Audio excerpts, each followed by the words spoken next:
บอกว่ามีปริศนาธรรมใดก่อนะเมื่อเพิ่นก็บอกว่าเฮาเกิดมา ตัวเปล่าตายไปก็ไปตัวเปล่าไม่ได้หยังอะไรเนี่ยเนาะ เป็นคำเมืองluônเนี่ยบ่ได้หยังไปตัวสักอย่างดังคำกลอนบทหนึ่งว่าอันสมบัติพระสถานและบ้านช่องทรัพย์สิ่งของทิ้งไว้ให้ลูกหลานไปไม่กลับหลับไม่ตื่นนิรันดร์การนะเหลือบุญทานดีและชั่วติดตัวไปก็เตะกันเนาะศรัทธาญาติโยมเนาะเปิ้นว่า4คุณหาม3คุณแห่1คนนั่งแค่2คนพาไป มันเป็นปริศนาธรรมเนาะที่ข้างศพนั้นก็จะมีกระถางทูบคุณไปเยี่ยมแล้วก็จิแล้วก็เพื่อความเคารพเนาะเพื่อความเคารพก่อนนี้เปิ้นจิเต้นดูมันกลิ่นเต้นมันหอมฟุ้งไปดังเปิ้นว่าเป็นอันตรายเปิ้นก็เลยหยิบวางหยิบเสียหยิบวางหยิบเอาดอกไม้เจนดอกไม้จันทร์เนาะแล้วก็เอาไปวางเนี่ยเปิ้นก็เอาจอดใส่เก่าใส่โหเขาก็เลยถามว่าแม่ไม่หลงว่าจะฮื้อน่ะว่าหลงเฮ้ยเอาไม่เอามันดอกไม้จันทร์จอดใส่โหแล้วมุมมีปากไม่หลงว่าฮื้อก็ว่าในใจเนี่ยก็ดู กายกรรมวจีกรรมมโนกรรมแม่น่ะเนาะบางทีเฮาได้ลงล่ำกรรมเกินเปิ้นโดยกายวาจาใจได้ยกทีแต้มเยี่ยมยำที่สูงอย่างได้ก็ขอสุมากันละว่าปินอโหสิกรรมกันไปเนาะจะเด้ออันข่อยติดหนี้ข่อยเลยรับสังไงเด้อเองเนาะอันแจ้งไว้ให้ดีหน่อยไปปินหนี้ปินขาขามภพคำชาติเด้อนะเนาะรับสังไงเด้อเนาะขอยกหนี้ข่อยหน่อยนะเปิ้นก็จะจิถูบจิเตนปุดโรคควันเตนมันฟุ้งกระจายไปตามสายลมนะทรงกลิ่นหอมกลุ่นตลบอบอวนวะไปโทบริเวณก็ตีต่างแห่งศพก็จะเป็นคติธรรมทำแล้วหลงเป็นคติธรรมให้คนเฮากึดเตือนจิตสะกิดใจว่าทูบเทียนกลิ่นหอมนี่นะเป็นสัญญาหลักนะของคุณเฮาที่ไป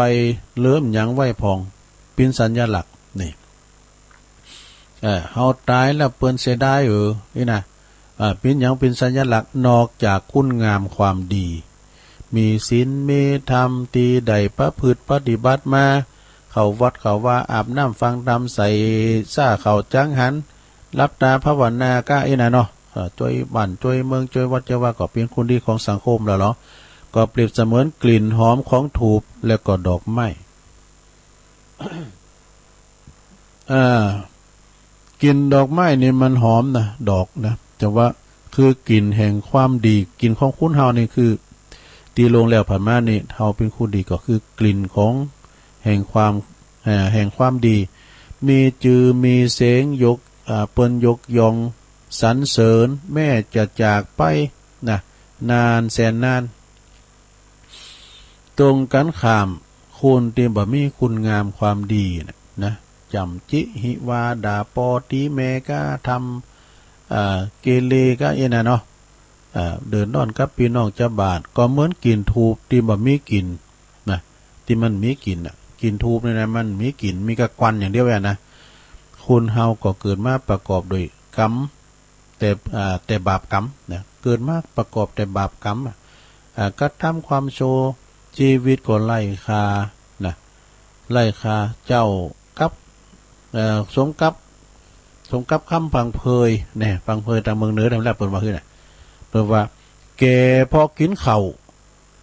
เท่าเพราะปีเดินวันเนี่ยเท่าได้ตายเปล่าทำเตอเปิ่นหู้เนี่ยเนาะเพราะนั้นย้ายไปนานนู้นมาอารัธนาธรรมเนี่ยครับโลน่ะมันลืมไปแล้วนั่นน่ะน้องคืดพ่อกาน่ะแต่ยันตุนในเมตังอารัธนังตุลุงว่าโอ้อันนี้มันก็ทานอนบ่ลาบในลุงได้โบสถ์ได้โบสถ์กรรมไหนได้โบสถ์นี่ใครพิจารณาสมาเนี่ย อยู่เพื่อรอความตายบ่ฮู้นำทำคำสอนนะบ่ฮู้ความแปรปรวนของสังขารทูบการทูบมดสั่นไปเตือนหน่อยเตือนหน่อยเตือนหน่อยชีวิตเฮาก็เหมือนกันเสียนไปเตือนหน่อยเตือนหน่อยเตือนหน่อยนะสั่นไปก็ชั้นได้ก็ชั้นได้ก็ชั้นนั้นนะเปลวเตนหลายแท่งเปิดเปล่งแสงอันอำไพชีวิตล่มชีวิตมาลายไปเหลืออะไรเอาไว้แทนเนี่ยนี่เป็นคำกรด้วยเนี่ยเปลียวเทียนหลายแท่งเพื่อเปล่งแสงอันอำไพชีวิตมาลายไปเหมือนอะไรเหลืออะไรไว้ให้แทนนี่เปลียวเทียนยังให้แสงสว่างกำจัดความมืดหมดให้หมดไปชีวิตมีความชีวิตความดีมีประโยชน์มีค่ากับตัวเองโอ้มันใจกรนะนี่มันมาหันกับตัวเองนี่กันเนี่ยอันนี้มันใจกรนะเนี่ยชีวิตนะมีความดีมีประโยชน์มีประโยชน์มีค่าหือกับตัวเองเนี่ยสังคมบังไหมเนี่ยถึงวันนี้ลองถามตัวเก่าแล้วเฮามีหยังหือสังคมพองน่ะเนาะเวลาเฮามีการไม่งานเฮาไปจุยหรือเปิ้นพองน่ะไปไหนก็จะไปปิ้นเขกกันนะไปจุยเปิ้นกะนะตุลุงในล่างพระถุยเปิ้นเนี่ย เขาวันเนนเขาเปิ้นไปเข้ากรรมล่างถุยมา2วันแล้วลูกโมนดิโตมันโมนดีเหมือนกันแหละเฮาเหตุการณ์นะลอมกอมแก้มไปเดี๋ยวก็เป่านี่เอาเครื่องลิ้นมาเป่า เป่าใบใหม่มันก่อนเย็บไปก็เพลินไปนะช่วงระยะมอง8 โมง 9 โมงนี่นะ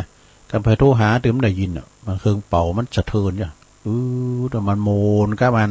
ใบใหม่ปิวนะกะเอาเป่าไปเนี่ยมันปิวหั่งก็ถึงไหนละกึดลึกนะอายเตียนโลงศพหีบศพยาวเพราะว่าโลงศพหีบศพกว่างศอกยาววานนะคือปิ้นบานหลังสุดท้ายเฮินหลังสุดท้ายของทุกคนว่ะแน่ที่ตุลุงวามเจ้านะกะบ้านของเฮาที่เฮาแปลงมาเสียงเป็น 2-3 แสนนี่ย้ำใจบ้านเฮาแน่นอนเตอปวดโร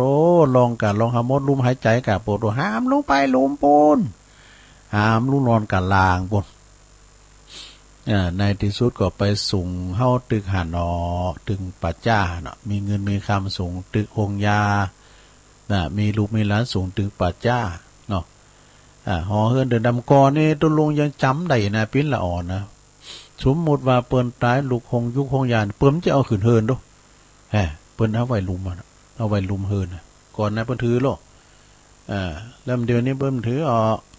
แต่ว่าเดี๋ยวนี้ถ้าว่าเปิ้นตายปิ้นมิ้นเนาก็ดีเปิ้นมีศาลาชาปนศพใหญ่น่ะ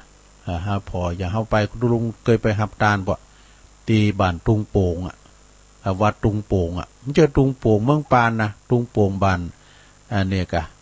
โอ้ปลงนันคำเนี่ยเปิ้นเป็นโคโซกจะดีเนี่ยเปิ้นจู้หันหมดแล้วให้สบายแต่ผมต้องไปคุ้นโตคุ้นตังนะเปิ้นมีเมนไว้ในวัดโอ้เอาดีแต่เปลียวเทียนหลายแท่งนะส่งแสงอำไพเปิ้นไปละแล้วก็หีบโลงกว่างศอกยาวาเนี่ยหรือว่าเป็นเฮิรนหลังสุดท้ายก็มีหันหมดจะว่าจะเป็นคุณทุกคนคนมีคนจนคนโง่คนฉลาดคนขอทานเนี่ยคนขอทานจนลาอาวาดจบฉลาดเหมือนกับจบฉลาดเปิ้นว่าอีวะดูลิเกขนหนังโปรดยังคิดมองชีวิตคนเล่นเช่นขนหนังบางครั้งสุขทุกรุมสุมประดังไม่กี่ครั้งก็ลาลับกลับเข้าโลงนี่เปิ้นมีปิดฉากด้วยเฮาปิดฉากแห่งชีวิตเฮาก็ตายเนี่ยเฮาพอบุญโรงละครแล้วพอละครย้อนมาหาโตเก่าเฮาลงโรงละครนั่นนะเฮาก็ปิดโตละครเหมือนกันบุญโรงละครอีกเก้ก็ดีมันจะมีพระเอกนางเอกโตโกงกานี่มันจะมีอันเฮ เขาก็สู้กันอ่ะตึงในเดี๋ยวนี้เขาคืออยู่ในโลกละครนี่เป็นละครโรงใหญ่ดูเนาะทุกคนก็แสดงไปตามบทบาทพองก็แสดงเป็นปอเป็นแม่เป็นลูกเป็นเต่าไปพองก็แสดงเป็นตูเจ้าปู่จาน เนาะตามบทบาทของไผของมันไปนะลองกันเราเฮาปิดฉากมดจบบทละครไปที่ไหนปูนกองฟอนปูนแล้วนี่มีอย่างแน่นอนจีรังยังยืนนะ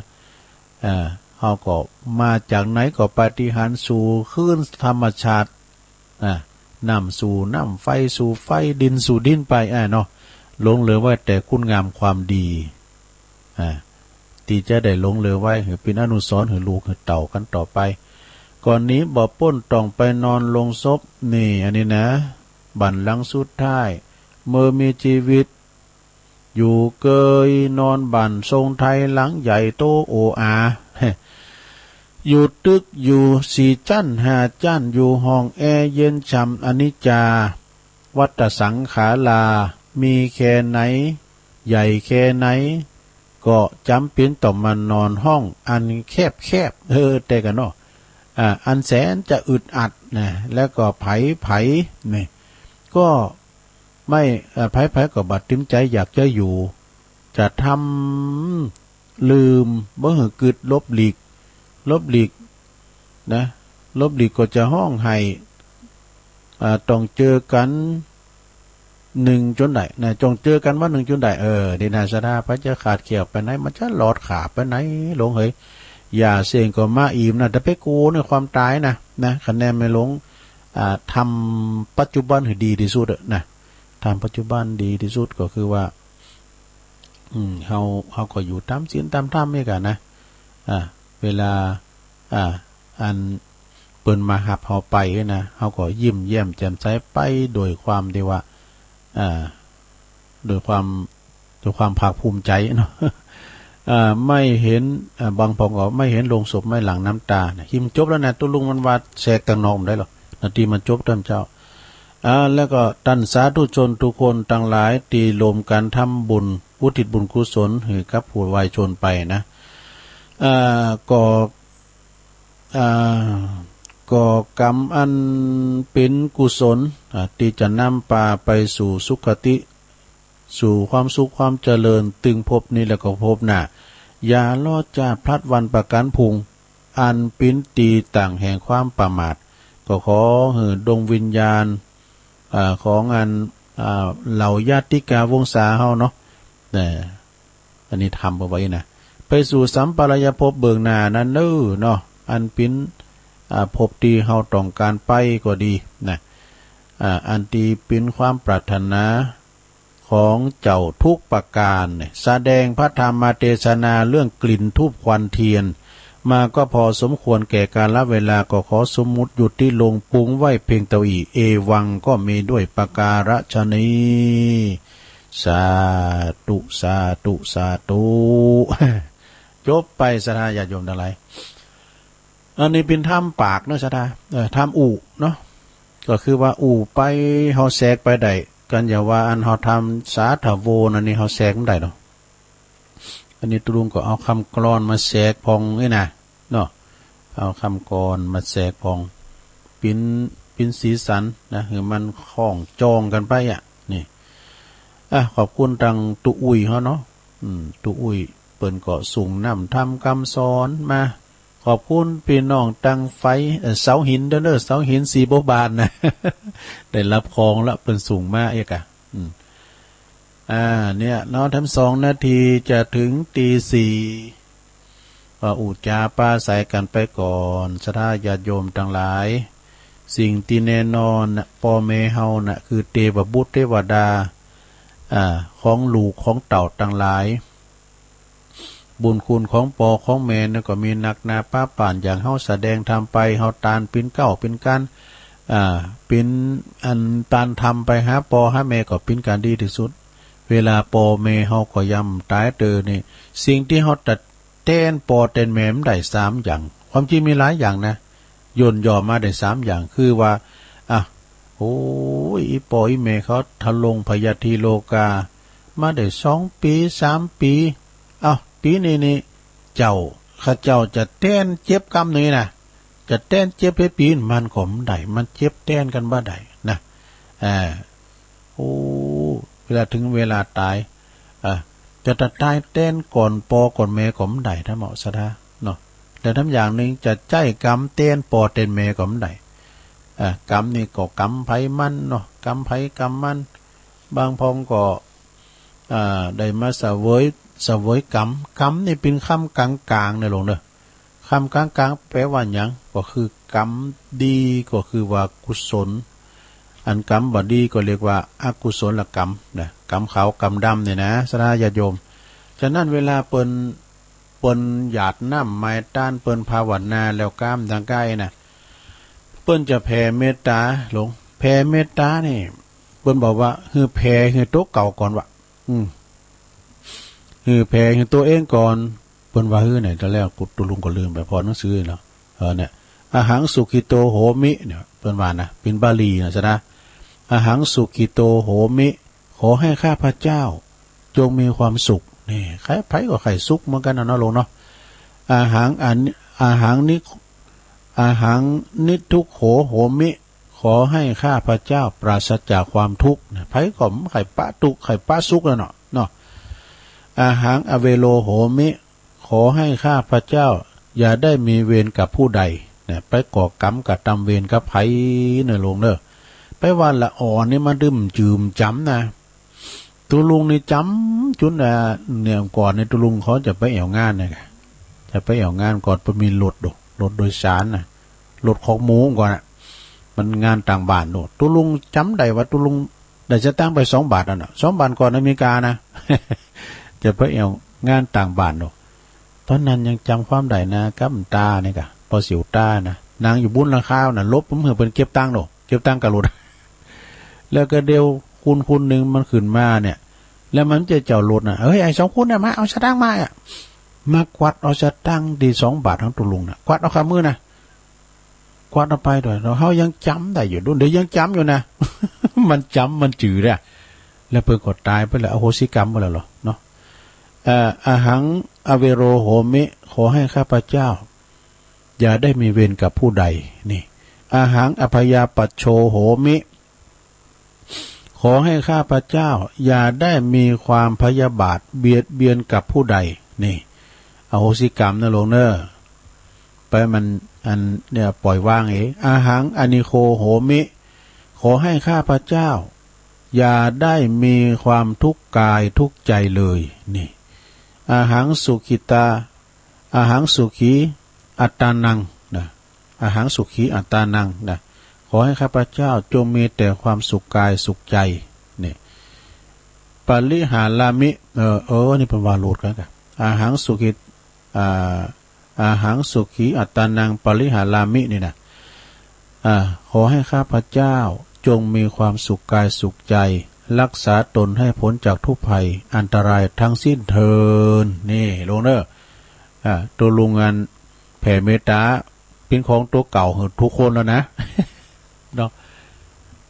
พร้อมกันนั้นนี่เปิ้นก็มีแผ่เมตตาไปเนาะสัมภสัตตั้งหลายน้อยใหญ่ก็ดีเปิ้นว่าสัพเพสัตตาสัตว์ทั้งหลายทั้งปวงที่เป็นเพื่อนทุกข์เกิดแก่เจ็บตายเหมือนกันทั้งหมดทั้งสิ้นมันก็ถึงอันแต่อเวราโหนตุจงเป็นสุขเถิดอย่าได้มีเวรซึ่งกันและกันเลยเนี่ยแผ่เมตตาเปิ้นอภยปัชชาโหนตุจงเป็นสุขเถิดอย่าได้เบียดเบียนซึ่งกันและกันเลยเนี่ยอานิคาโหนตุจงเป็นสุขเถิดอย่าได้มีความทุกข์กายทุกข์ใจเลยสุขีอัตตานังปริหารันตุจงมีความสุขกายสุขใจรักษาตนให้พ้นจากทุกภัยอันตรายทั้งสิ้นเทินนี่อันนี้ก็เป็นคำแผ่เมตตาไปหันใส่ก็ว่าไปเนี่ยสนะเนาะเลวก็ยังมีทำอยู่สนะญาติโยมทั้งหลายเนาะเก็บเหล็กผสมน้อยไปได้ถือจังมันเนาะโหมันนิ่มจะหับจางนี่ ได้จะคือจังมันนี่นะได้ก็ไปเถอะว่าไปอันนั้นเลยนะลงเนาะเอาอันนี้มาวาดทำกรรมหนึ่งก่อนโอ้เจ้านิ่มได้เอามาผสมกับอันนี้สักกรรมเลย ซ้ำเติมมาผสมกับอันเชิมกับทำเจ้าน่าจะดีนะจะแก่เร็วแก่ช้าเราก็ต้องแก่เหมือนกันเนี่ยกติธรรมนะการเอาเข้ากับถ้ำเจ้านี่จะเนี่ยถ้ำนี่แน่มันจะเป็นเรื่องตายซะหน่อยเนี่ย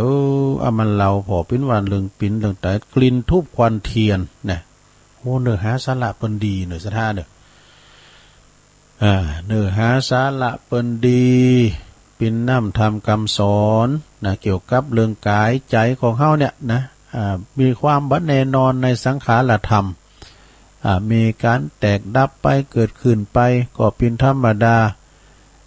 ทุกคนก็เกิดมาใจกรรมก็มีเกิดมาใจกรรมเกิดมาเสวยกรรมเสวยบุญ เนาะพร้อมก็มาเสวยบุญแต่บางคนเนี่ยว่าก็เปิ้นนี่ทำบัดดีแต่นี่ว่าจะขึ้นมาผลกรรมดีของเปิ้นมันส่งผลมาอยู่นะอย่างเฮาในเยกทำดีว่ายิ้มได้รับผลดีก็ผลกรรมที่บัดดีมันส่งผลมันแห้งเหลือเนาะก็ลองมันโป้นนั้นไปมันก็จะเข้าสู่อันที่ดีมากะนะ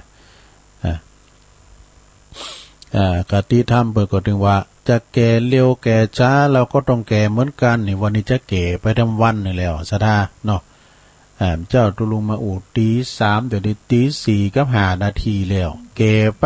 ปิ้นวินาทีจากวินาทีก็ปิ้นนาทีจากนาทีก็ปิ้นชั่วโมงจากชั่วโมงก็ปิ้นหลายชั่วโมงปิ้นวันจากวันปิ้นเดินจากเดินก็จากวันก็ปิ้นสัปดาห์ก็มาปิ้นเดินจากเดินก็ปิ้นปีจากปีก็ปิ้นกล้วยนี้ ก็มันปิ้นปีแล้วเนี่ยก็ปิ้นกล้วยจะป่วยเร็วหรือป่วยช้าก็เราก็ต้องป่วยเหมือนกันนี่เจ็บป่วยเมื่อยไข้นะสระเนี่ยเมื่อลาเจ็บป่วยเมื่อยไข้เขาก็ห้ามไปเฮาไปที่โรงยุกโรงยาโอ้ยโรงยุกโรงยาเนี่ยสระอย่าโยมไปพาถันนาไข่ไปเด้อเฮาอยู่ดีกินได้เหมือนไผมันเจ็บมันปิ้นเราไปพอโรงยาเด้อมันมีหันซับปะมันจะกลายพี่น้องบ้านเฮาหลายบ้านหลายจ้องอย่างโรงยาโสนดอกนี่นะปุถโธโรงยาใหญ่ยะปุถโธปุ่นน่ะแพ้วสุโขทัยว่าเปิ้นมาน่ะสระเปิ้นมานอนแฮมแกมือกันนะเปิ้นมารักษาเนื้อรักษาโตนี่นะจะตายเร็วตายช้าเราก็ตายเหมือนกันนี่บางคนนะก็อายุเท่าแก่แลมอน70 80 90 100ก็มีไปหน่อย100 ปีก็มีปุ่นแม่หมอนนวลแม่อุ้ยหมอนนวลพรหมมาแบน 103 ปีครบ103 ปีวันที่1 มกราคมปีนั้นเลิ่นบอกนะปมเลิ่นปมตอกสินเปิ้นอยู่ป่าบอกก็งามนี่แม่อุ้ยหมอนนวลนี่พรหมมาแบนนี่103 ปีดูอายุมันยืนยาวหูตาดีหูนี่ระบบเสียงไข่ดีแต่ตาดีอยู่นะเปิ้นเอวบางห่างน้อยดู2 ปีตีแล้วนี่ตุลุงยังได้ไปมัดมือไปปั้นสินปั้นป้อนอยู่ลูกอุ้ยหมอนโน่นนะถ้าแต่อาวุโสแล้วเปิ้นมดในตำบลแม่แรงนี่นะเปิ้นก็เอาเปิ้นไปรักษาศีลกินต้านแต่เมื่อสมัยครูบาหลวงพรหมมาแล้วดูพระบาทตากผ้า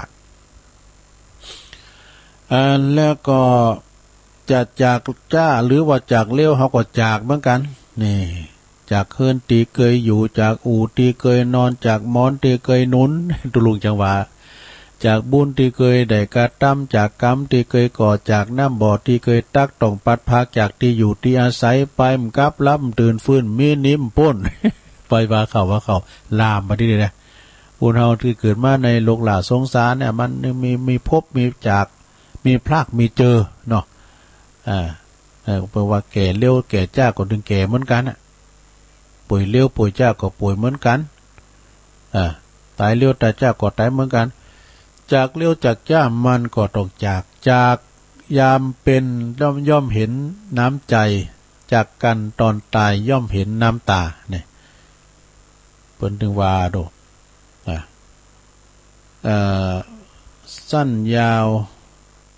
ชีวิตคนเราสั้นยาวไม่เท่ากันนี่อายุสั้นอายุยาวนิ่มเท่ากันนี่กะนะตุลุงมินิกรรมหนึ่งบทหนึ่งเนี่ยกรรมบักเก่าเราไว้ถ้าเดินมันก็ลืมติ๊กไว้นะถ้าเดินนะตุลุงก็ลืมมันก็ได้นะ สมัยบัดเดี๋ยวนี้มันเปิ้นว่าอนาคตตั้งหน้าเนาะพิมพ์หนังสือไผเนี่ยก็เดียวกันเลยโอ้ของปีนั้นสิ่งคำยะธาตุตุ้มเปิ้นนำหมอเพิ่นตุลุงพุทธมนต์ละเนนี่นะปีนั้นสิงคำยะธาตุตุ้มเปิ้นอยู่ดงหาดนาคปีนั้นเปิ้นก็ไม่ลบลมนะเปิ้นว่าสมัยป้ายตั้งหน้านี่นะคุณเฮานี่จะสะดวกสบายจะสะดวกสบายในอนาคตเนี่ยเปิ้นเป็นกำทำนายไว้ว่าสมัยหนึ่งไปตั้งหน้านี่ว่าเปิ้นเฮานี่คกก้านนี่ยังไม่ได้ตามเอาเข้านี่ไม่ได้ตามเอามองกล้ามเนี่ยก็เนี่ยมันแต่หายไปละนะมองคกนี่นะคกมองเนี่ยแล้วก็น้ำก็บ่ได้ตักใส่ฮ้อใส่ฮื้อน้ำก่อนนี่เฮาตักน้ำหาพอเล็กไม่การน้ำโปเนาะบ่ได้นี่มันง่ายก๊อกน้ำขึ้นเพื่อบุญเขาย่ำปือใส่หม้อใส่ไหเด้อยังแห้งอยู่อ่ะเนาะโง่ควายก็ต้องไทยแน่พอเปิ้นมีควายเล็กล่อแอกงอนเผอไถสารพัดก็ไปอยู่ที่อันสมโคนก็เพราะว่าเปิ้นเอาไปที่พิพิธภัณฑ์แว่นล้อนี่นะตะลุงเฮาไปทางใดเนี่ยแว่นล้อเรียนล้องูเฮาเนี่ยเปิ้นเอาไปแปลงหัวจัดงามเฮ้ยเขาเอายายกันไปนะโอ้ยเฮานี่สิได้แต่ฟักล้อหนาเรื่องเฮาเปิ้นไปซื้อฝรั่งมั่งค่านี่เปิ้นซื้อไปหมดน่ะสดาแล้วมันไปไหว้ที่หมู่โคนก็มีนะสำเตียปุโตผัดเจ้าก้าเอาไปไหว้หัวขึ้นได้มันไปปึ่งเงี้ยมันได้เนาะเอาไว้ติมเปิงโกนเจ้ากรุงก็จะเข้าไปสู่ป่านี่เพื่อจะมีบ้านพักอากาศดูตากอากาศคุณบ้านนอกบ้านนาก็จะเข้าเมืองเข้าไปหาซ้อฮับจางอ่างบายเข้าในเมืองนี่รางวัลแปลงแต่สถาของกินของว่าแปลงแท้เหมาะนี่อาหารการกินนี่นะแปลงแท้เหมาะบะหินนี่จะฟู่น้ำสถาบะน้ำหน่อยนี่กวงในนี่จะจุ่มน้ำแปลกเหมือนกันเนอะหินจะฟูน้ำจะจุ่มใช้ย้ายกำปุ้งจะติ้มหลังคาโอ้ก็อันนี้กันนะไฟฟ้าสถาสายไฟฟ้าในประวัติศาสตร์ย้ายกำปุ้งแผ่นดินนะจะลาเปรียบเหมือนหนากองใจนี่ก็แต่กันเนาะสเตอดอยปิ้นมอนเนี่ยเปิ้นไทยเอานะแป้งตีแป้งหุนคุณเฮามันหนักขึ้นมาหรอนะตีหวยตีน้องตีคลองตีบึงก็ทุ่มตีทุ่มตางเนี่ยอีวอกอีกลางนี่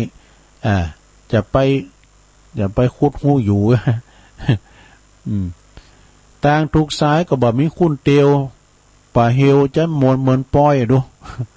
ป่าเฮวจะมนป้อยก่อนนี่ป่าเฮวนี่หนากูได้กันเนาะป่าเฮวนะเขาก็ไข่หันป่าเฮวเตียนท่านพระอาจารย์สมชาติไปอยู่ได้เนอะเนาะเพราะว่ากว่างมีเป็นเท่าลาย10ไหแล้วไปอยู่หิมป่าเฮวเนาะไปวามยางหลวงพ่อมันดีเนี่ยน่ะนอนจูด นอนหิมไปดูการเขาเบ่นหน้ามาผ่อนแล้วมาดูหันกองฟอนจะเถียตุลุง ก็วันนั้นก็ไปลุงไปเขากำที่ป่าเฮววันดุงหลงซะนะคืนที่2นั่นนี่คืนแรกนี่เป็นหยังคืนที่2เปิ้นเอาศพไปเผาดูคุณเฒ่านั่นนี่ปวดตัวสะดุ้งตื่นมาก็แดงปึงลึงเนี่ยเฮาก็ว่าอันนี้จังน้อคุณเฒ่านี่จะต้องเป็นอย่างอีหมดนะแดงงั้นปึงลึงแหละเฮาก็ปรุงอันนี้แล้วก็มันก็ว่ามันนอนบัดลับนี่ก็มันแปลกได้นะตุลุงนะมันเป็นที่นอนลับอยากแต่ตื่นง่ายนะฟังตั้งแต่ตั้งเนื้อนี่ปวดตัวคุ้นกันบูดบาดแล้วมอเฮานี่อยู่ยามนี่เอาปีบกัน เอาปีบกันนี่เนาะแล้วก็นกก็มาห้องวักกับมันไปห้องยันตุ้งโหมันสะดุ้งนั่นแหละอันกูได้ไปมีมยังลงเอ้ยมันกูยังแหละนะป่าเฮวเฮาว่าป่าเฮวเนี่ยแหมบ้านเฮาก็มีป่าเฮวเหมือนกันนะกองฟ้อนบ้านเฮาก็เตาไฟนะลงเอ้ยเนาะเฮามาอู่ง่ายๆนะเตาไฟก็เป็นป่าเฮวเหมือนกันนะหลายชีวิตหลายวิญญาณดูกบขีดโตขีดโตไก่ขีดโตงูควายขีดโตนั่นลุงหันหมดเนาะแม่เนี่ยลงแม่เนอะน้องโอนก็เนาะแม่น่ะด้วย เดินในขี่ได้จกออกกบจกออกหมูมานะใส่เข้าเมตาไฟแว้งมีนะเนาะมีสายไฟมูนเด้ออ้าวแล้วก็เปิ้นก็ว่าน้ำบะน้ำจะจุ้มบะเห็นจะฟูใส่ย้ายกำปุ้งจะเตรียมหลังคาแผ่นดินก็ที่อันหนาก็จะลาบเลบเหมือนหนาของใจถนนกูซ้ายมีคุณเตียวนี่พี่โหลงจะลุงกินกะยังก่อนรถนะนี่เขาขี่รถไปดูเนี่ยตานยานเนอสะดาเนอเนี่ยรถหุ่นตั้งมีคุณเตียวเพราะว่าคุณขี่รถนะแต่วันจะห้อนปานไฟโหแต่กำว่านี่ห้อนแผดหมดว่ายังแควนนี่กับวันซื่นวันหนึ่งว่านี่มันบดเด็ดเพื่อนกันเด้อฝุ่นบางตีกดตกนะตั้งหลายปิ้งตั้งจ้างก้ามก้าทันมาหาว่าบทตก3 หึ่งแล้วนี่3 หึ่งครึ่งใน5 นาทีเป็น15 นาทีมันตกมันหนักเด้นะเขาใครมันตกหลายๆสะดาตกหนักเอาน้ำปิงนองให้ก้ามนะเนาะมันไหลขอนเขื่อนภูมิพลบุญให้ก้ามนะน้ำปัจจัยสำคัญนะแต่ว่านจะห้อนปานไฟ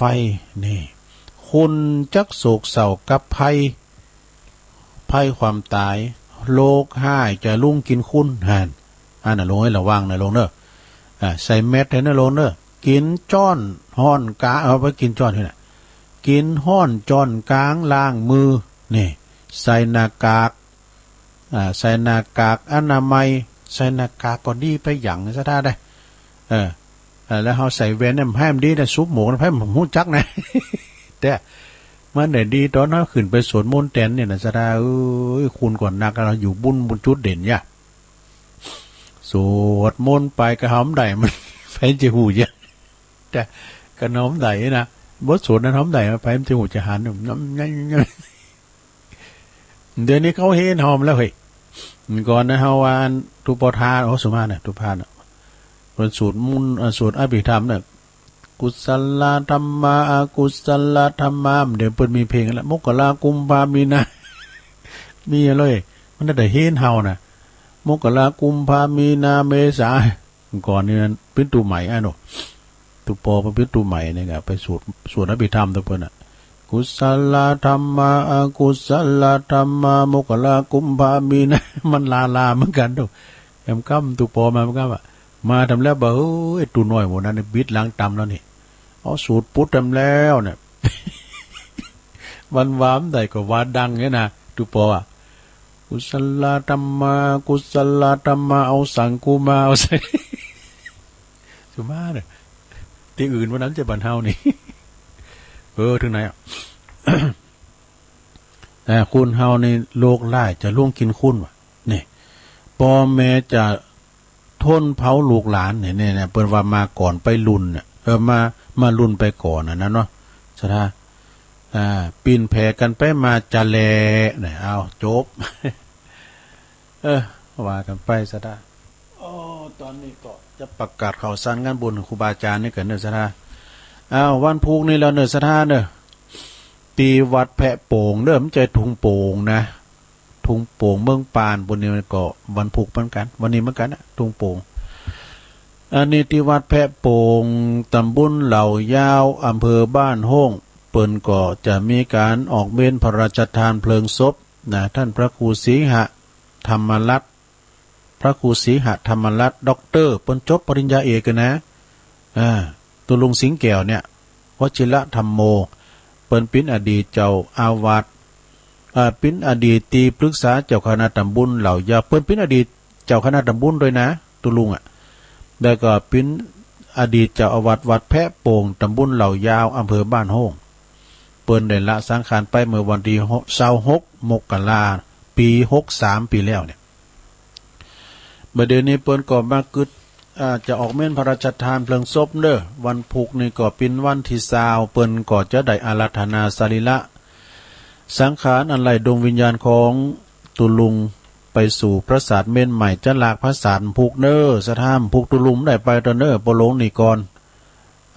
ติดงานที่เมืองปานอยู่มันหลายวันอยู่ดูเนาะอันนั้นวันที่28พุ่นนี่เพิ่นจะพระราชทานนะแต่วันที่28พุ่นก่อนแต่ไปวันที่21พุ่นน่ะพอลงก่อนอันนี้ก็งานวัด อันวัดแพะโป่งตำบลเหล่ายาวอำเภอบ้านโหงเนอะเปิ้นจะออกเมนพระราชทานปอยล่อเนอะปอยล่อโอ้คุณลงคุณหลายตุลุงเปิ้นมาอยู่หันก็แป้งวิหารแป้งแป้งวัดแป้งว่าจัดเดียนะวัดเปิ้นจัดหม้อแหละซะนะกว้างปะเฮียวก็มีทั้งหมดนะวัดเนี่ยวัดเปิ้นกว้างขวางบนถวายตีดินโดเพราะนั้นอย่างหัวหน้าเนี่ยตุลุงนี่เป็นงานรุ่นบุกเบิกได้ค่ะตุลุงสิงแก้วนี่นะรุ่นบุกเบิกได้เด้อ เปิ้นเดินธุดงมากับเจ้าหมูเปิ้นน่ะนะเปิ้นเป็นคนเวงยองละปูนนี่นะแล้วก็เปิ้นมาปักกดหั่นกะลุงนานน่ะลุงอย่างนั้นน่ะเปิ้นปริจาคตีนเปิ้นบอกว่าตุลุงต้องไปไหนอยู่เนี่ยอันตี้นี่จะเอาถวายตุลุงแปลงวัดนะเลยแปลงวัดอยู่หั่นนะดูจนเต้ามรณภาพนี่สถาเด้องานบุญนั้นศพครูบาอาจารย์พระสงฆ์องค์เจ้านั้นเป็นงานหน้าหมู่นะลงเด้อเป็นงานตึงลงตึงหลายงานส่วนโลมก็ปากันไปปูจ้าผ่าปังสกุลปูจ้าโลไม่เงินโลไม่คำบริจาคให้หอมกันไปนะโอ้คุณนาคุณหลายเนอะตุลุงไปยังมาเปิ้นมรณภาพใหม่ๆโอ้คุณหลายติมวัดนะเปิ้นก็ตึงไปในไปนอกนะตึงเจ้าคณะอำเภอเปิ้นมาปิ้นเจ้าภาพโดยเพราะว่าบ้านของเจ้าคณะอำเภอบ้านหงโดย งานต่อไปเนอะลงเนอะวันที่วันนี้เนาะสถาญาติโยมวันนี้ก็เริ่มละคณะสงฆ์คืนสีขาวพร้อมกับญาติโยมญาติธรรมต่างหลายเปิ้นก็จะไปเยี่ยมเยือนแล้วก็ปิ้นกำลังใจให้กับครูบาอาจารย์ท่านพระอาจารย์สาธิตสมชาตินะโรงเรียนทุ่งโป่งวันนี้เปิ้นจะออกกรรมแล้วเด้อเปิ้นจะไปก็โลมโตกันจันหลายเนี่ยอันนี้ท่านอาจารย์สมชาตินี่เปิ้นเดินนะ2เดินเตียวนะ2เดินกับเก่าวัน2ปั้นกว่ากิโลซะนะเปิ้นเตียวนะเปิ้นลนนะลงเปิ้นขออันยอบอย่างการยุบรวมโฮงเฮนหน่อยอย่างนี้นะประมาณเนี่ยนะเปิ้นก็เฮาฟังกันถึงวันอันนั้นเฮาก็จะไปกันเด้อวันพุธนี้ก็ไปรวมกันที่ปั๊มน้ำมันน้องน้ำนี่นะเนาะทางซ้ายทางเฮาเนี่ย ปั๊มน้ำมันน้องน้ำแล้วไปรวมกลุ่มกันรวมกันใหญ่ตึงเมืองฟางตึงอย่างนั้นเรารวมกลุ่มกันที่นาวัดตุงเกวนโหไปวัดจังวัดไว้มีนะตุงเกวนนากาตุงเกวนนะหลวงกว่าตุงเกวนก่อนในเปิ้นขายของป่าเนาะเดี๋ยวนี้มันมีซับปะเนาะโอ้ยกาดตุงเกวนนะก็ไปจูกันรอกันหาเนาะสถานเนาะรอเฮาไปปิ้นขบวนรู้หันไปก่อมไกวันนี้กับวันพุธเนี่ยบึดนี่ตุลุงนี่ก็กันเปิ้นปีนั้นข้ามมูลจะมาครับตอนบ่ายจ้าเนาะเพราะว่าตอนเจ้านี่จะไปที่บ้านปอลิงแดงก่อนสันเพนแล้วก็จะปีกมาอีกนะวันนี้วันศีลตัวนะเมนวันศีลให้แล้วก่อนต่อจะไปพุ่นแล้วก็ทำงานหนึ่งก็สถาญาติโยมก็งานเดินหน้าศีลหน้านี่ก็เดิน6ปิ้ง6ปิ้งนี่เปิ้นก็มีหลายตีนะ6ปิ้งนี่ก็ตั้งแต่วัดบันปางลองมากะนะเป็นงานทรงน้ำพระธาตุแต่ว่าเปิ้นจะจัดภายในอย่างวัดบันปางก็ดีวัดของครูบาเจ้าศรีวิจัยแล้วก็วัดห้วยการเนาะพระครูสิริสุตตาภิรัตน์วัดแม่ไสทองครับแล้วมาวัดป่าหกฟ้านี่เปิ้นก็จัดนะสถานแต่เปิ้นมีมหรสพเนอะเมตตาบารมีธรรมอาจารย์ท่านพระครูสุนทรปัญญารัตน์เจ้าคณะตำบลหนองโยงเจ้าวัดป่าหกฟ้า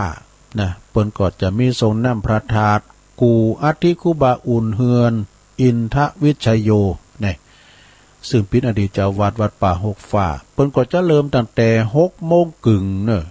ปินตุ่นไปวันค้ำนะตักบาตรตอนเจ้าเจริญพระพุทธมนต์ทรงน้ำพระธาตุตลอดวันมีมัจฉาการกุศลด้วย เนี่ย มีมัจฉาตัวเนื้อสถาก็ไปในวัดป่าหกฟ้าแล้วก็มีแถมหลายวัดนะบ่ว่าจะปิ้นวัดดุงเนอเนาะเวงน้องหล่องวัดศิรินี่ล้อตำบลเดียวกับตุลุงเขาเนี่ยนะวัดศิริมังคลาจารย์ท่านพระครูธรรมธรประทวนอภัยโยเนี่ยปนั้นมองเขา นะพอหลวงวัชระพรหมเสนใจ เพิ่นก็ฮกปิ้งเหมือนกันนะญาติโยมทั้งหลายเนาะเอาแล้วงานต่อไปแถมสดานะเดี๋ยวกันเด้ออันนี้ก็ที่วัดวังดินเนี่ยวัดวังดินนี่ก็ตระกูลกิ่วแก้วคุณแม่จันฟองคุณเชิดพงษ์กิ่วแก้วพร้อมด้วยคณะศรัทธาแล้วก็เปิ้นพิจภาพใหญ่เปิ้นจะมีการทำพิธีในการตัดไว้ลูกนิมิตผูกพัทสีมานิมนต์พระสงฆ์จำนวนเป็นร้อยนะเป็นพระสงฆ์พิธีแล้วก็เปิ้นก็จะมีวันที่26นั้นก็จะมีการ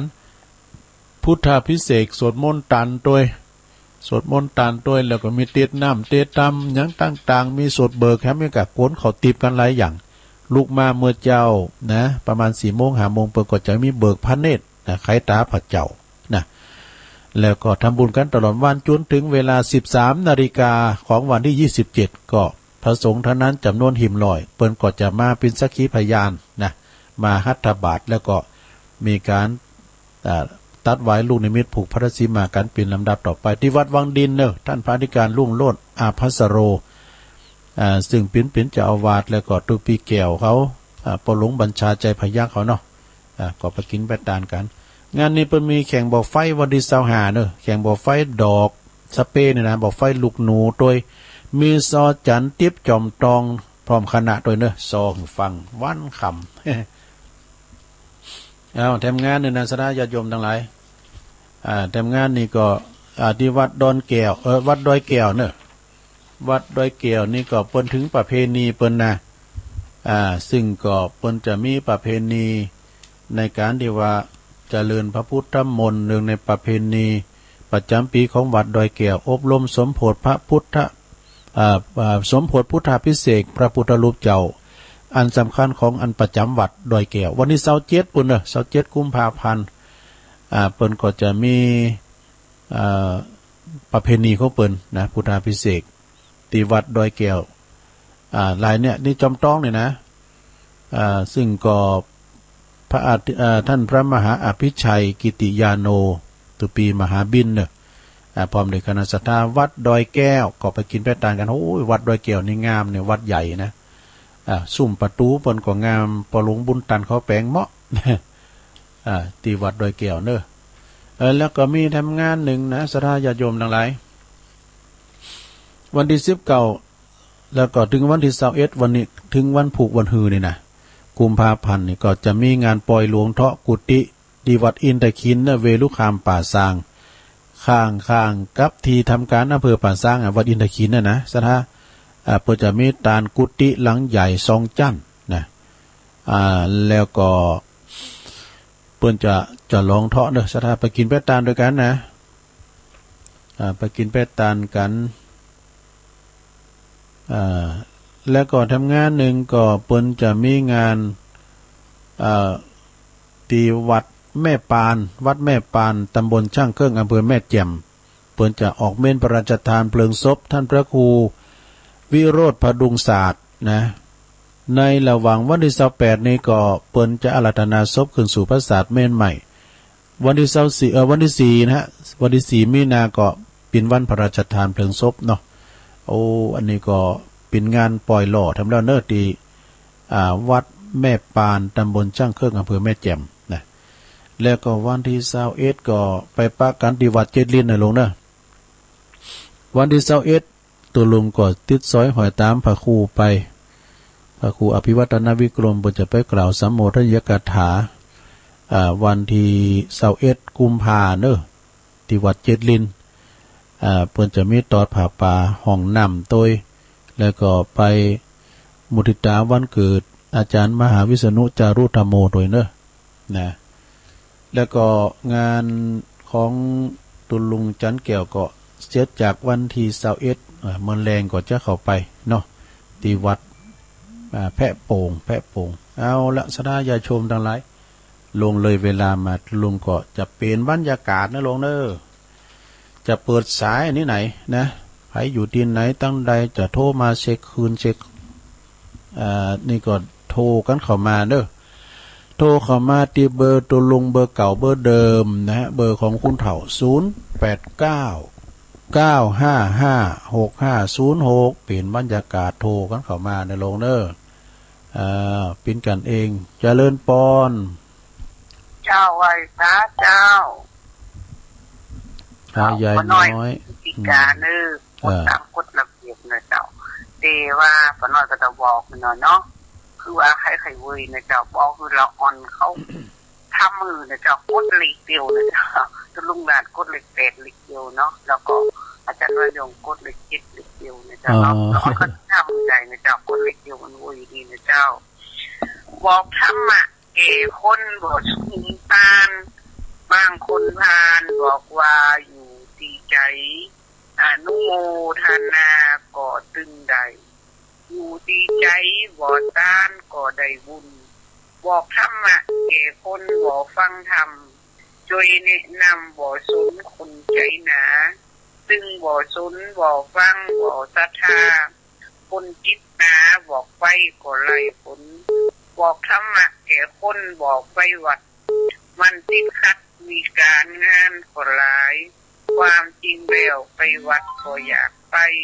ถ้าว่าตายรอเท่าหน่อยก่อยไปเนึงจะไปลืมวันนี้ก็วันศีลเป็นอาจินไปวัดกันของหนาชวนกันไปละเขาวัดว่าพอศรัทธาไปลืมศีลเล่นเจ้ากำยองวันนักกรรมนะเจ้าวันนี้กำว่าพัดทิศนะเจ้าภาษาไทยแปลว่าเย็นเจี๊ยบนะเจ้าของกรรมหนึ่งในก่อนเนาะคนบอกว่าบ่สนบ่ฟังนะเจ้าคำว่าบ่คือไม่นะเจ้าไม่สนไม่ฟังเจ้าไว้สาเจ้าเจริญปอนแม่น้อยกาดหนักดอนหลงเจริญปอนนมัสการเจ้าหลังการไม่สาวเจ้าวันนี้ยิ้มไข่โฮมาก่อนจ้ะขออนุโมทนาไปเนอร์ตีเอ็นตีขึ้นสีขาวเราจะไปวัดแทะโป่งนะเด็กก็ทุ่งโป่งกะวัดทุ่งโป่งกะทุ่งโป่งเมืองปานเจ้าได้เอ็นตั้งสั่งเพื่อต่อไปกัน2กันเนาะแม่จงดีเขา2กันกะแล้วก็โปเล่งลงก็แต่เมื่ออยู่ก้าโปเล่งนะลงเขาลุงจิกเขาบดจิกเขาไหนจ้าเอินอู้อันตุลุงอย่ากำได้อู้หลายวันละดีกะอันบ้านแล้วก็อันหันเปิ่นนั้นเดินในได้กะเปิ่นลงใน YouTube อ่ะหันอยู่น่ะโอ้ฮัลโหลว่ามาดีนะเจ้าโชคดีไว้เปิดอู้จบอย่างไงได้เหมือนกันเลยอ้าวน้องเบี้ยวไว้สาครับผมได้ยินแล้วว่าไปเลยครับวันนี้ฟังเจ้าลุงตั้งแต่เช้าแล้วนะครับดีกะเดี๋ยวจะไปกาดนะครับน้องเบี้ยวจะไปกาดอยู่วะวันนี้วันศีลนะครับวันศีลเดี๋ยวไปวัดไปกาดได้ค่ำเนาะครับแล้วก็วันพุธเขาจะไปปะตู้ลุงเนาะแต่ไปแลนไม่ได้ไปหันตัวจริงแต่ไปแลนลาหูกันมันหนีแน่นอนนะหนีมันยากครับมาฟังตู้ลุงในเสียงนุ่มว่านี่ไปพอในบุตรเท่าขนาดไหนก็มันก็พาไปกันใหญ่ขึ้นครับผมขอบคุณน้องเบลเนอร์สาธุเปิดจะไปห้องเพลงโน่นเนี่ย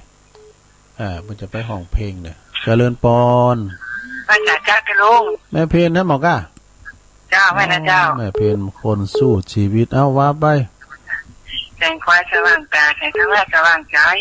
สว่างตาได้แสงไฟสว่างใจได้แสงธรรมเจ้าวันนี้วันพระสมุนก็วัดกันแล้วดูเนาะข้อที่1วัดความคิดข้อที่2วัดความดีข้อที่3วัดความดอนข้อที่4วัดความจำข้อที่5วัดหัวใจข้อที่6วัดสายตาข้อที่7วัดสังขารข้อที่8วัดสันดานข้อที่9วัดจัตตกรแล้วตัวลุงเด้อเพื่อจะปอบวัดจ่ายอันเน้นลากไปเฮ้อเนอะได้เด็ดไปลุงไงขอบคุณเนาะไม่ใช่เจ้าหน้าที่ความร้ายแล้วตัวลุงเด้อเหมือนกันสาธุเนอแม่เพนคนสู้ชีวิตขาวเตี้ยบัตรตัดจาง หิมบ้านแม่อันนะเขากะบ้านไอ้ขจรพอใจเขาเจริญปอนติดแล้วฮัลโหลฮัลโหลติดแล้วจ้ะฮัลโหลเจ้าได้ยินแล้วจ้าได้ยินแล้วแม่ปานี่กะแต่ไม่สาจ้าอ๋อแม่พลอยดูไปใส่หูฟังกะแม่พลอยไม่ได้ใส่เจ้าไม่ได้ใส่แม่พลอยพอดีวันนี้สัญญาณอาจจะไม่ค่อยดีเพราะฝนมันตกตัวลุงโอ้ฝนตกอ่ะเจ้าตกแต่ว่าจะตกแล้วขนาดนี้ฝนนี่ลงโอ้เป็นดีเสียได้เดี๋ยวเยอะไปตกยังฝุ่นลำเหลือจะได้ไปเอาเจอมันน่ะแม่จงดีเอาเจอฝุ่นมาหน่อยเด้อพุกนะแต่ปู่เจ้าไม่จงดีเอาเจอฝุ่นมาตุลุงหน่อยตุลุงอย่าปู่เจ้าเอามาตั้งเพื่อตอนนี้มันอัพฝุ่นน่ะตั้งดอยหล่อเนี่ยแต่ว่าไม่แรงฝนตกหนักจ้ะแต่ว่าโอ้พอดีกะฝนตกแล้วฝนลงถอยแล้วก็อันเต้นเดี๋ยวนี้ก็ตกหมดพวกเกินพวกเดี๋ยวเปิดฝุ่นเดินโทกกำเหรอมันตกกำเนาะจ้าก็เลยขอบคุณแม่พลอยเนอะจ้าไว้ค่ะจ้าโอ้แม่พลอยนิ้มแจ่มแฮมดีนะบทโทอยู่ในวงของพ่อการุณวงกันนะแม่นะกะด้วยจ้าเจ้าแม่จันสีอ่ะเจ้าโอ้แม่จันสีบันกอกเป็นที่เจ้าวันเนี่ยฟังชัดเจนเลยเนาะทุเรียนวันนี้นะจับใจแม่ขนาดแหละโอ้ดีกะก็อุ่นหน่อยนะเพราะพอเด็กเด็กแล้วก็หน่อยนะตู้เด็กไปกะไม่ใช่ช่างกันหน่อยด้วยอันนี้พี่เก่าเรายากเลยที่อื่นก็ใจก็ชิ้นเพินรุ่นเดียวกันได้ที่หมดเขาบนเขาเนาะเลยวันนี้หมูแม่เขาเก็บไปหมูที่มากินที่เกลียวยินวีนมันจะเปิดต้านน้องไว้สมัยก่อนที่ศูนย์หาเนี่ยนะไม่ว่าผมแต่มันนี่คือหมูแม่เขาเคยละกันไงดีเลยสงขอกันไปเนาะเจ้าเรื่องมันเป็นสีมันเก่าเนาะแต่ว่าแม่ก็ไม่รู้มากเลยดีแล้วเขาตอนเรียนในแกนน่ะเป็นแบงค์พัดหรือเขาไงเขาเด็กคะแนนซิมกันอันวิชาจะเด็ดจะเสียเนี่ยเขาเด็กคะแนนซิมก็คือยุคนี้กัน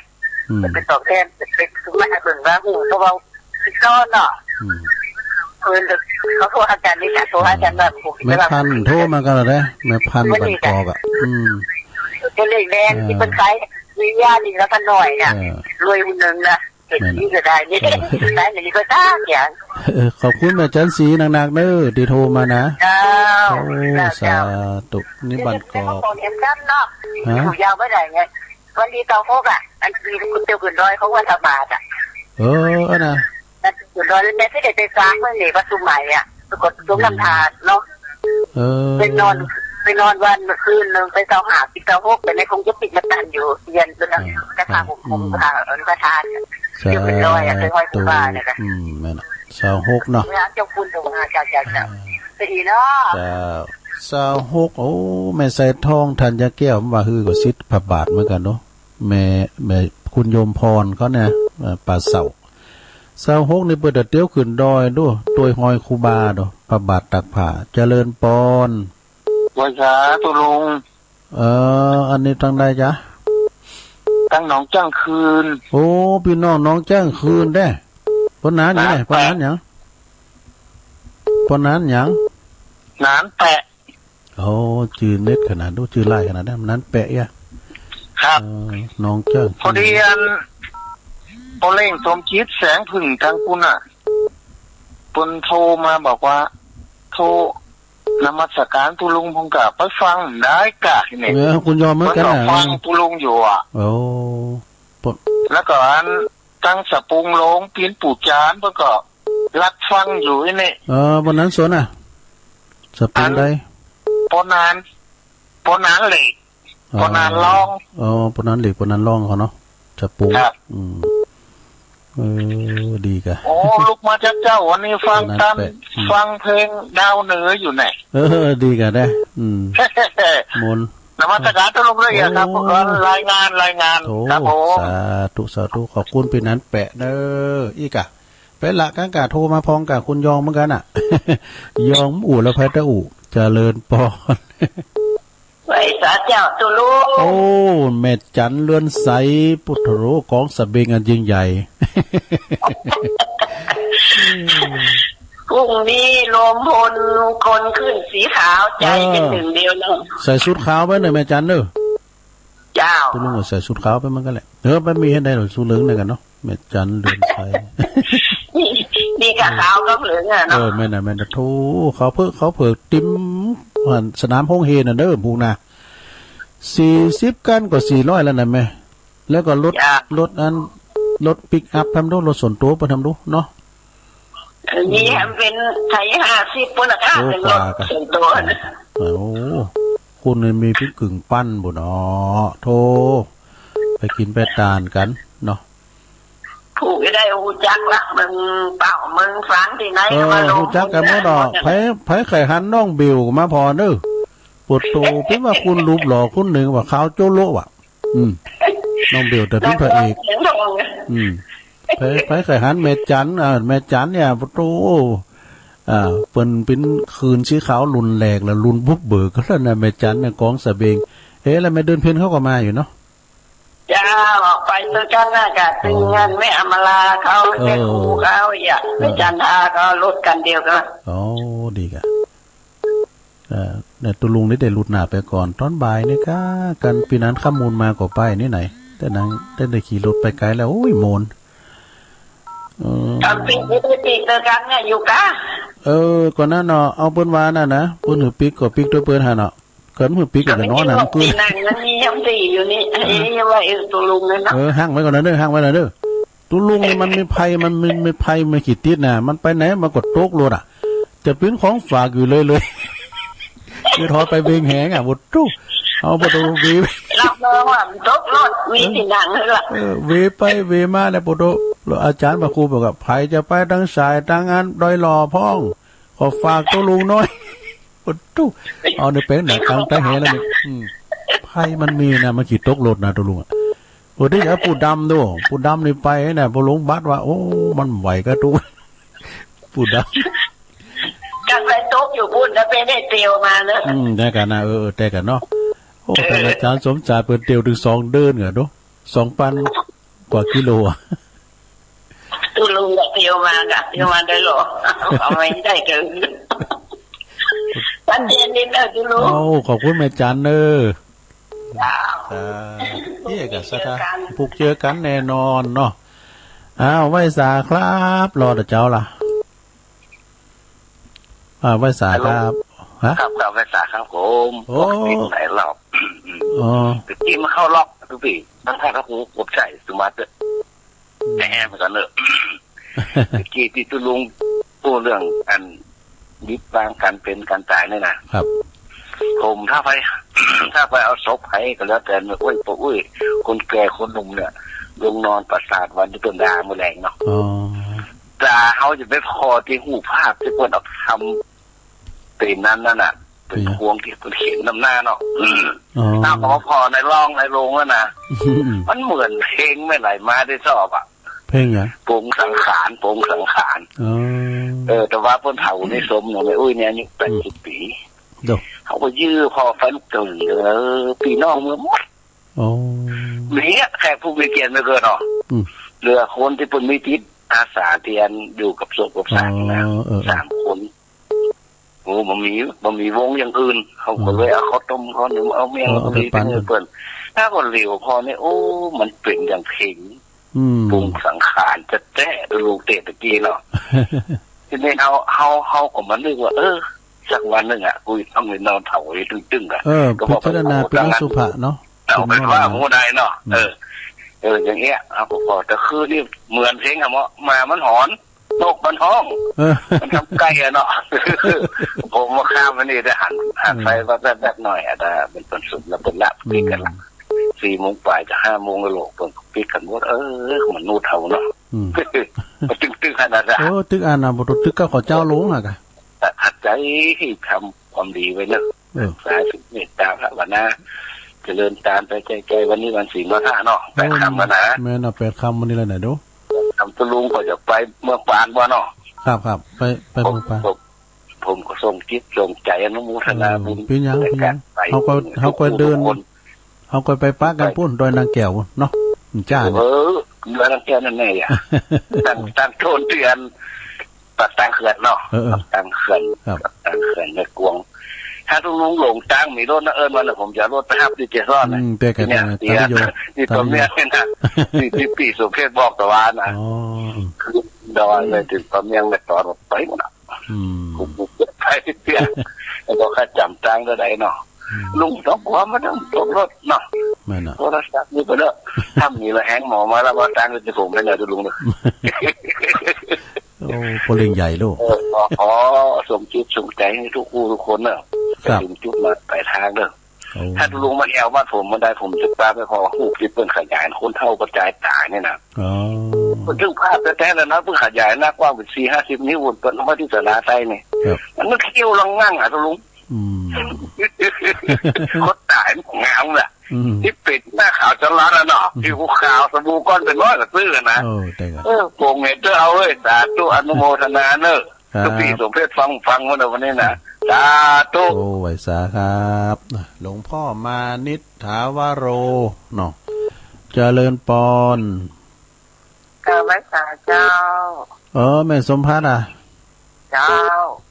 แม่ย่อยสันทรายชัดเจนดีเจ้าเอาแต่เจ้าแล้วเจ้าฟังต้องดีกันถ้าลุงไปวันนี้ก็จะไปไปถ้าต้นบ่ายนี่นะอาจารย์เปิดไปเซเวพอเส้นต่างด้วยตู้ลุงเดินทางปลอดภัยนะนะครับเราขอบคุณเด้อแม่สมภัทรเด้อเจ้าสาธุกำลังใจนะเจ้าขอบคุณพี่น้องสันทรายแม่ย่อย แม่สมภัทรนี่ก็เป็นเนื้อเดียวครับดึงแม่แสงเอื้อยเนาะสุทธิวงศ์ด้วยเป็นพี่น้องกันเจริญปอนเจ้ากาไว้สาเจ้าตุลุงโอ้แม่สุกฟังอยู่เด้อแม่สุกเกี้ยวศิลปรนะเจ้าติดตามตุลุงทุกเจ้าเจ้ามันแหละเมื่อไงนี่ก็จะมาละแนวเจ้าเมื่อไงนี่ก็เม่นชั้นเจ้าแล้วก็พลิงแดงกับมาหับกันเปิ้นใหญ่ทำบุญอะไรอย่างค่ะทำบุญมันเกิดพลิงแดงตัวแล้วก็เปิ้นจัดต้านอย่างต้านโฮงต้านอย่างเปิ้นต่อเติมอย่างวะน่ะเปิ้นจัดที่วัดเปิ้นเลี้ยงกันแต่เปิ้นเลี้ยงแดงแต่พอเสียวด้วยพอเสียวเดียวกันเนี่ยเปิ้นเวียงวาลีไปหมูจักพอเวียงวาลีผู้เวียงกันระยะใต้ก็จ้ะระยะใต้ฮะระยะใต้จ้าบันปลงสีไว้คนน่ะอนุโมทนาบุญด้วยเด้อขอบคุณแม่สุแก้วเด้อจ้าไปเดินนั่งรถใหม่พ่อหลวงสมบัติเห็นไหมแกไปแดงอยู่นี่ปู่ดำวะเนาะพ่อหลวงสมบัติต้นมีรถใหม่แล้วเนาะตัวปนโรยนี่จ้าขอบคุณพ่อหลวงสมบัติได้ต้นปล่อยกุฏินะไปกันก็บ่จะไปเมืองปานอยู่เนาะพี่น้องดงลงจ้ากราบไหว้สาธุสาธุเจ้าแม่สุกแก้วเน้อศรีลาพรตัวแทนพี่น้องสาลิติตัวพิสิอ่านก่อนเนาะเจริญปอนไหว้สาเจ้าโอ้แม่โอนนะเจ้าลงโอนมาแล้วพี่ว่าได้ไปด้วยกันเนาะพี่ยังไว้ติดน่ะเนาะฝนตกอันหวยเพิ่นนักอ่ะเป็นนี่คอยเปิ้นน่ะโอ้บ้านฝนตกเฮาเนาะมีจักเม็ดบ้านเฮานี่มันถึงเวลามาเด้อเนาะถึงคิวนะได้ก็ชิวบ่อยหลวงโอนวันนี้ไปดันใดก้างานบุญดันใดมีเจ้าบ่ได้ไปทำงานเจ้าอยู่กับพ่อกับเพื่อนไปก่อนเนาะผู้ก็ฟังเพิ่นถ่ายทอดเด้อก็ดีว่าจะว่าพวกไว้ไปนะแต่พอดีมันมีงานมันมีงานโอ้ปีหยังมันตายมันตัวเดียวตัวหน้าเฮาตัวเอวก็ได้อยู่เนาะเจ้าค่อยๆกันเนาะก่อนเนาะดีแล้วเจ้าไว้เจ้าผูกนิ่มได้กินเม่งโลโอนไปเจริญพร0899556506เจริญพรยายพรร้องวัวแดงสันกับแปงเจียงใหม่มาแล้วแม่พรฟังเจ้าหรอกะโอ้รับดีไปเถอะเรียนดึงเนอะมันอ่านเอาปีบกันทำแล้วนี่ปะออกดู ห้องเปรย์เพื่อนดีกว่าฟังเพลงห้องเพลงกว่าจ้างย่าแน่หรือพี่จ๋าร้องเก่าย่า anh nó non dài thì non mày อ๋อมันใหญ่ตัวนอนใหม่ด้วย non non ba lần tìm thế อ๋อดีแก non thế là giật tay hao mô mà giật tay tuột คะแนนบอก ว่า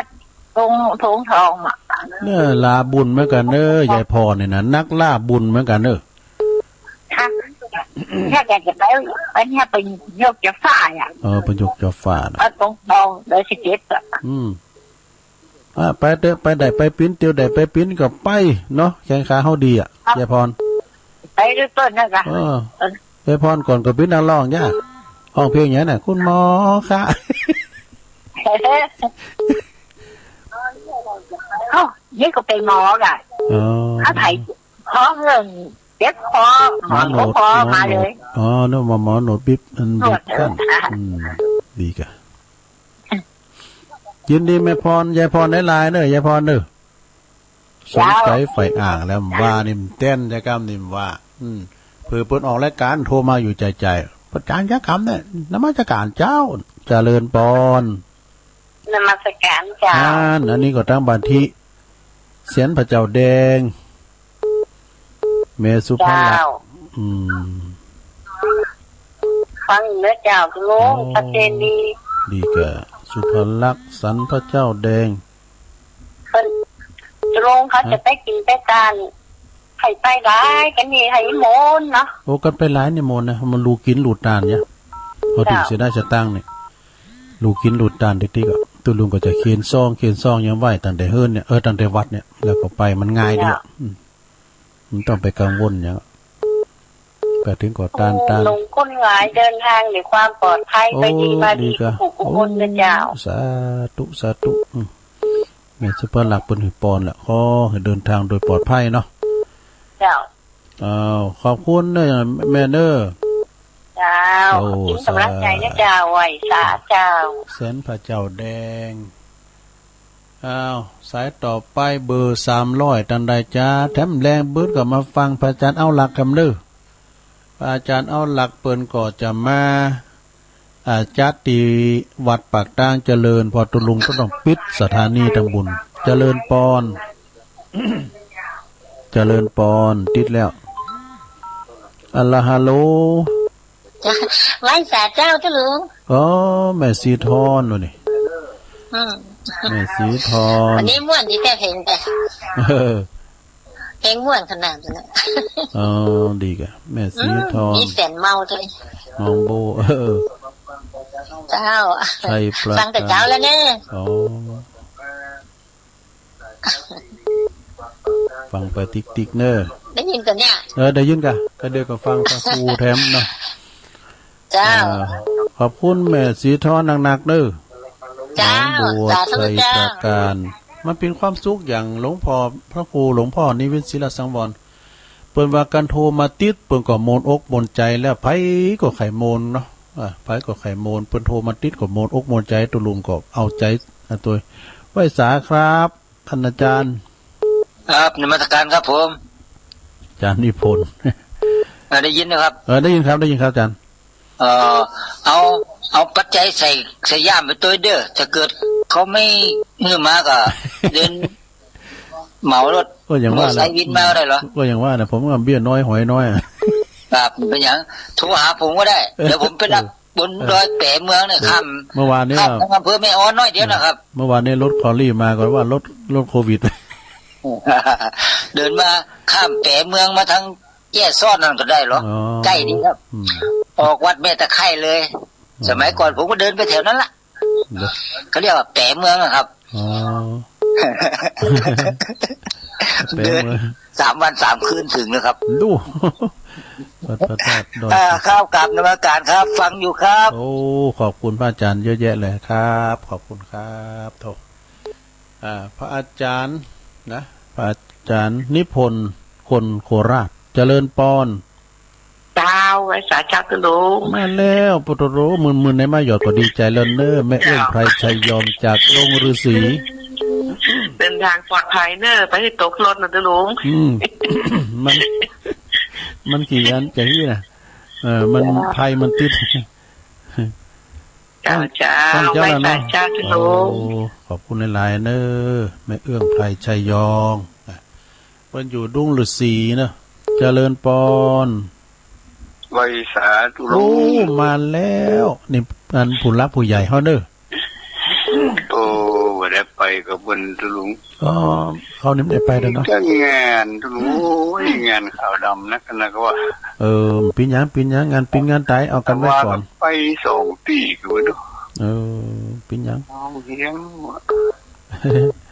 มันเปิ้นพาตหน้าไปด้วยกันเนาะมันไปหลายปี เนาะ อืม มันถึงมีอยู่วันหน้าวันตา โอ้ เนาะ มีกะโทษมันต้องมีเลยๆอ่ะตายมันเตือนเดียว ไปโอ้ถ้าจะฟังเพิ่นอู้กันนี่ก็ถ้าจะม่วน อืม อาหารบ่เท่า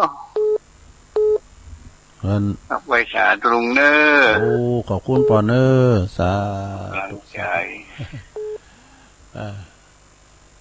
ป่อบุญตันป่าไร่เจริญปอน กราบไหว้สาครับ โอ้ ลุง มาแล้วเมืองฝางปอน้อยบุญปัน เอาผมครับคุณลุงจะไปวังปานครับ เออ กลับไปเนี่ยมีปัญหาเดี๋ยวระวังเนี่ยกำปิกมาแล้วนะมันมีประวัติศาสตร์นะ มันมีประวัติศาสตร์ เอาขอคุณลุงเดินทางปลอดภัยเลยครับ โอ้ขอบคุณเนอะปอนน้อย จ้าครับผม เอาทำสายสุดท้ายเอาทำสายสุดท้ายเอาเจริญปอนตันใดจ๊ะ เจ้าไว้สักเจ้าท่าน แม่อยู่ไหน เด็กจันสีเก่งหัวลิ้น แม่จันสีเนาะ ไม่ได้โทรหาท่านมาได้สังขาร12 เดือนไปละ แม่จันสี เจ้าดาวมันมีขึ้นอ่ะ แม่จันสีแจงโหลินเนาะแม่ไปอยู่เจียงดาวมั้งกะ มาเดี๋ยวนี้ปิ๊กมาฝางแล้วเมื่อวันนั้นอยู่จังดาวมันไม่ได้อยู่จังอันเลย อยู่ฟังอยู่บ้านได้ก็ไหม แจงหัวลิ้นเนี่ยเจ้า แจงโหลินเนี่ยเนาะฟังไปติ๊กเดี๋ยวก็ฟังทันพระครูทำเด้อแม่เด้อ เจ้า สาธุคืนนี้ก็บ่ได้ลืมเด้อสถาเด้อคืนนี้ก็มาฟังแล้วก็เซาะน้ำมนต์ไว้เด้อหลวงพ่อเปิ้นจะสวดที่ยายมนต์นะคืนบึดเนาะมีฝนอ่ะแม่นะคะจบเวลาพอดีเดี๋ยวคุณลุงขอโทนสายกันเด้อยายหน่อยกาดนัดแม่จันสมมานีจากหลังกัดแม่สาวน้องเบี้ยวนะแล้วก็แม่เพนขาวเตี้ยแม่พลอยแม่พลอยสีถ้อยฝางแม่จันสีบันบักกอกเนอที่26ปุจเตี้ยวขึ้นดอยพระบาทปีนั้นแปะเนอจากน้องจ้างคืนคุณยองเหมือนกันแม่จันเรือนใสหลวงพ่อมานิษฐาวโรสำนักสงฆ์หอมบุญเนอสายบุญเห่าแม่สมผัดแม่ย่อยสันทรายแม่สุกแก้วศรีลาพรแม่ลงโอนกิติลังกานะสันหินฟ้าหลังยายพรล่องวัวแดงสันกำแพงเชียงใหม่แม่สุภรักษ์สันพระเจ้าแดงแม่สีทรหนองบัวชัยปราการอาจารย์นิพนธ์คนโคราชวัดพระธาตุดอยสะเก็ดนะแม่เอื้องไพรชัยยองจาก